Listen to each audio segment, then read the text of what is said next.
লাভপুরে petrol পাম্পে ভয়াবহ ডাকাতি। গতকাল রাত্রি নাগাদ লাভপুরের মানপুর গ্রামে ইন্ডিয়ান অয়েল পেট্রোল পাম্পে ডাকাতির ঘটনায় চাঞ্চল্য ছড়ালো আজ বুধবার। উল্লেখ্য, গতকাল রাত্রি নাগাদ লাভপুরের মানপুর গ্রামের ইন্ডিয়ান অয়েল পেট্রোল পাম্পের কর্মীরা তাদের ডিউটি শেষ করে ক্যাশ কাউন্টিং করছিলেন, আর ঠিক সেই সময়ই দুজন দুষ্কৃতী এসে তাদের উপর চড়াও হয়।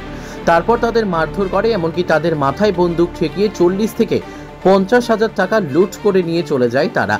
গতকাল রাতে লাভপুর থানায় অভিযোগ জানানো না হলেও আজ সকালেই যথারীতি লাভপুর থানায় গিয়ে ওই পেট্রোল পাম্পের মালিক সুশান্ত চৌধুরী লিখিত অভিযোগ দায়ের করেছেন।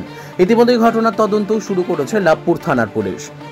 রাত্রি নাগাদ তখনও প্রায় মানপুর গ্রামে ছিল মানুষের আনাগোনা, আর সেই মানুষের আনাগোনাকে কাটিয়েই এই দুঃসাহসিক ডাকাতি ঘটে গেল লাভপুরে।